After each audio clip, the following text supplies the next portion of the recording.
81तमोध्याय। युधिष्ठिर के पास देवर्षि नारद का आगमन और तीर्थयात्रा के फल के संबंध में पूछने पर नारद जी द्वारा भीष्म पुलस्त्य संवाद की प्रस्तावना। वैशंपायन जी कहते हैं, जन्मेजय धनंजय के लिए उत्सुक द्रौपदी सहित सब भाइयों के पूर्वोक्त वचन सुनकर धर्मराज युधिष्ठिर का भी मन बहुत उदास हो गया। इतने में ही उन्होंने देखा महात्मा देवर्षि नारद वहां उपस्थित हैं, जो अपने ब्राह्म तेज से देदीप्यमान हो घी की आहुति से प्रज्वलित हुई अग्नि के समान प्रकाशित हो रहे हैं। 2 उन्हें आया देख भाइयों सहित धर्मराज ने उठकर उन महात्मा का यथायोग्य सत्कार किया। 3 अपने भाइयों से घिरे हुए अत्यंत तेजस्वी कुरुश्रेष्ठ श्रीमान युधिष्ठिर देवताओं से घिरे हुए देवराज इंद्र की भांति सुशोभित हो रहे थे। 4 जैसे गायत्री चारों वेदों का और सूर्य की प्रभा मेरु पर्वत का त्याग नहीं करती, उसी प्रकार याज्ञसेनी द्रौपदी ने भी धर्मतः अपने पति कुंती कुमारों का परित्याग नहीं किया।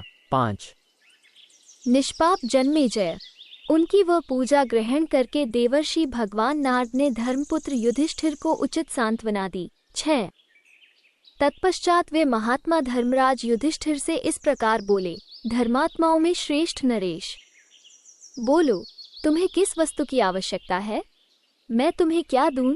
7 तब भाइयों सहित धर्मनंदन राजा युधिष्ठिर ने देवतुल्य नारद जी को प्रणाम करके हाथ जोड़कर कहा। 8 महाभाग उत्तम व्रत का पालन करने वाले सहर्षे, संपूर्ण विश्व के द्वारा पूजित आप महात्मा के संतुष्ट होने पर मैं ऐसा समझता हूँ कि आपकी कृपा से मेरा सब कार्य पूरा हो गया। 9 निष्पाप मुनिश्रेष्ठ, यदि भाइयों सहित मैं आपकी कृपा का पात्र हूँ तो आप मेरे संदेह को सम्यक प्रकार से नष्ट कर दीजिए। 10 जो मनुष्य तीर्थयात्रा में तत्पर होकर इस पृथ्वी की परिक्रमा करता है, उसे क्या फल मिलता है, यह आप पूर्ण रूप से बताने की कृपा करें। 11 नारद जी ने कहा, राजन सावधान होकर सुनो। बुद्धिमान भीष्म जी ने महर्षि पुलस्त्य के मुख से ये सब बातें जिस प्रकार सुनी थीं, वो सब मैं तुम्हें बता रहा हूँ।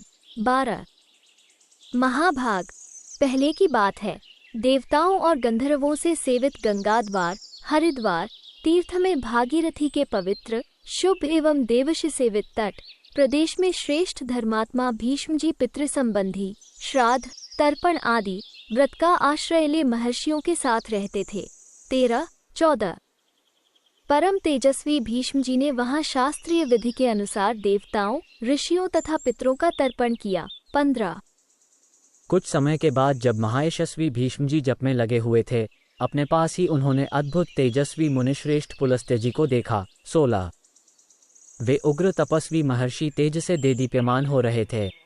उन्हें देखकर भीष्म जी को अनुपम प्रसन्नता प्राप्त हुई तथा वे बड़े आश्चर्य में पड़ गए। 17 भारत धर्मात्माओं में श्रेष्ठ भीष्म ने वहां उपस्थित हुए महाभाग महर्षि का शास्त्रोक्त विधि से पूजन किया।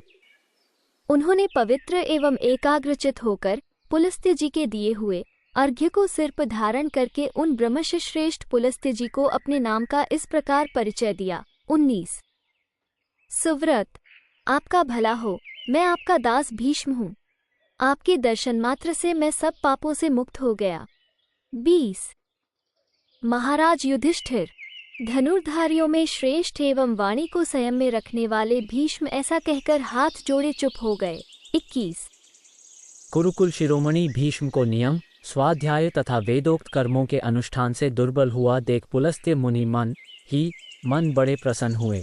22 इति श्री महाभारते वनपर्वणि तीर्थयात्रापवणि पार्थनार्थ संवादे 81तमोध्याय। 81 इस प्रकार श्री महाभारत वनपर्व के अंतर्गत तीर्थयात्रार्व में युधिष्ठिर नारद संवाद विषयक 81वां अध्याय पूरा हुआ। 81